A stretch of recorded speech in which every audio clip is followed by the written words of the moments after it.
Hello, friends. Welcome to Creative Medicine. In this lecture, we will learn about Which of the following statements is true about isotype variation? Isotype variation cause is due to the change in heavy chain and light chain in the constant region of class and subclass of immunoglobulins.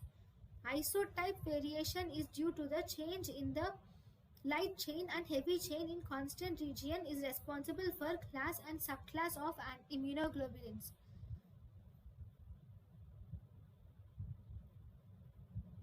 Thank you.